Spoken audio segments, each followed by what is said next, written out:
You understand the importance of implied volatility, especially after watching my previous video on IV. Essentially, IV is an annualized metric used in option trading that reflects the market's expectation of future price fluctuations. We buy options for that sweet, sweet leverage, or we sell options to collect premium as passive income. So now you might be wondering, how can I calculate implied volatility in Python? Let's code this together in this video. The Black-Scholes model is a mathematical model for evaluating derivative instruments. Implied volatility is a variable that helps the markets value options. There's a respective formula for calls and put options. So let's first create a custom Black-Scholes price function. First, let's create a function called Black-Scholes price.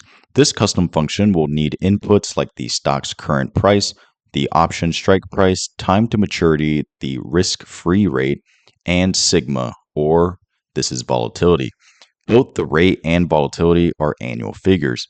We also need to distinguish between call and put options. We will first define D1 and D2 before creating the price variables.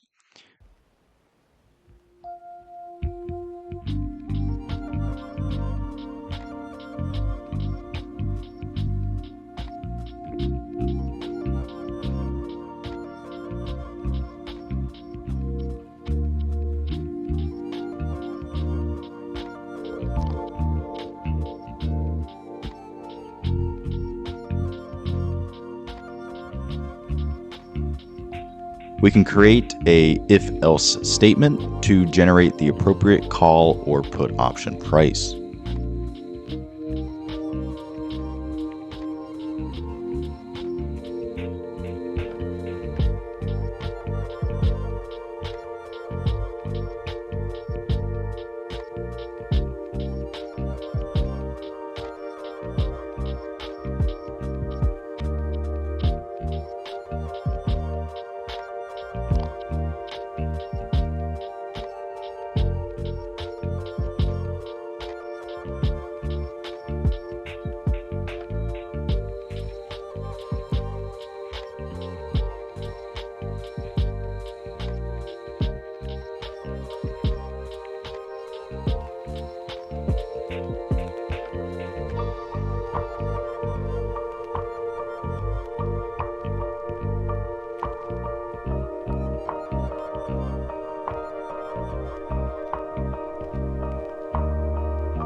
So now you might think, cool, all we need to do is some algebra to isolate volatility, right?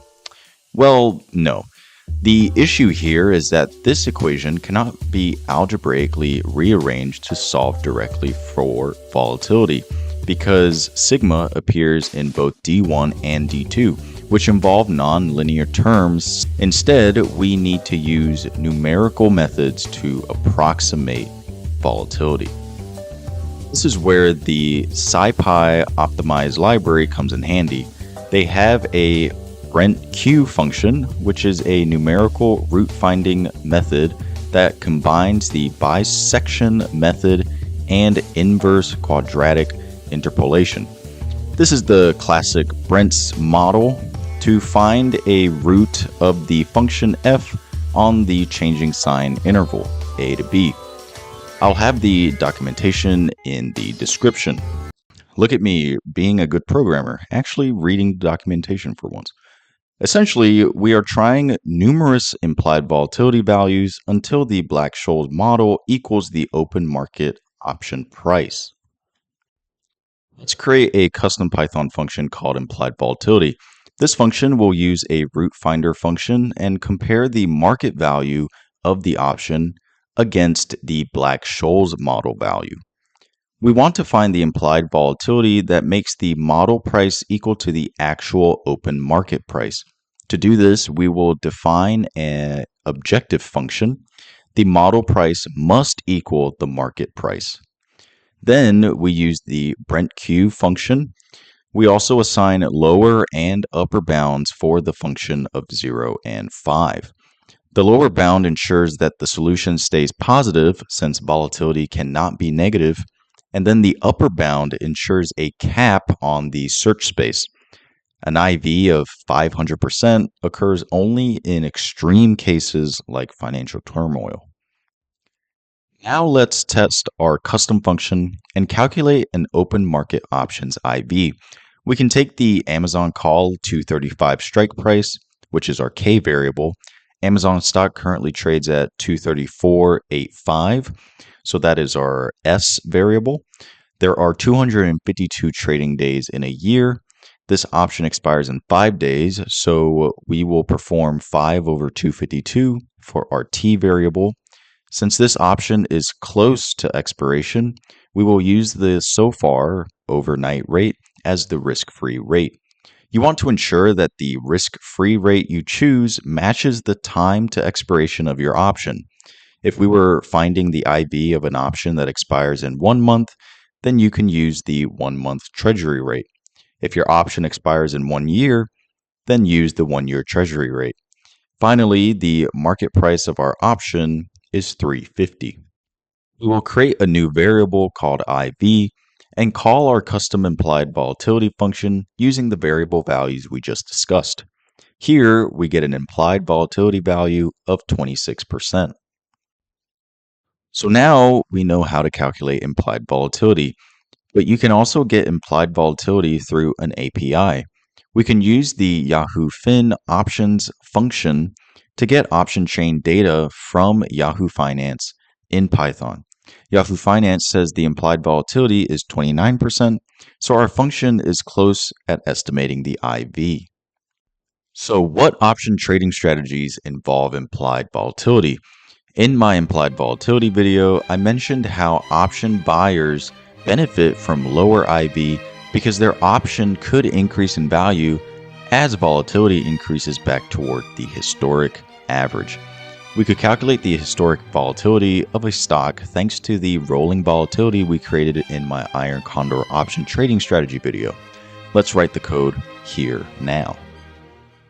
We can create a data frame with historic stock price values using the YFinance library. Let's get the last 15 years worth of Amazon data. Next, I will create a new column called log return. We will then use this column to calculate the rolling volatility, which takes the standard deviation of the log returns. We multiply the daily volatility by the square root of trading days, which is 252. We find that Amazon has an annual historic volatility of 32%.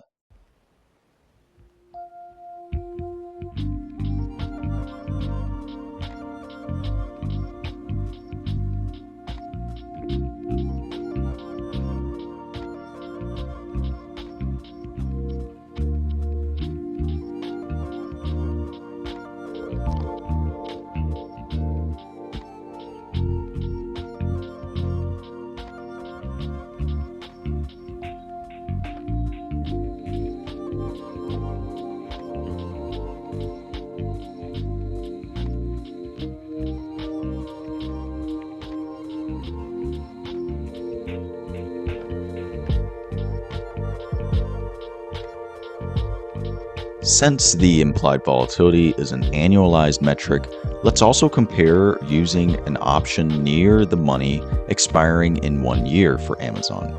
Here we get 36%. Amazon's IV may increase back towards the mean, especially with earnings coming up soon. We could combine implied volatility with probability. I have a conditional probability video that calculates the probability of a stock going up X% given that the stock went up or down a certain amount last week. But these are weekly probabilities, so how can we use IV when IV is an annual metric?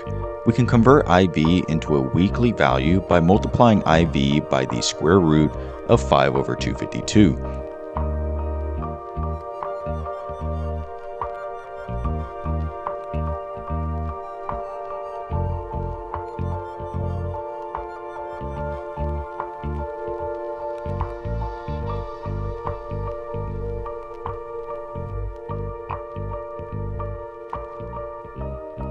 We get 3.7%.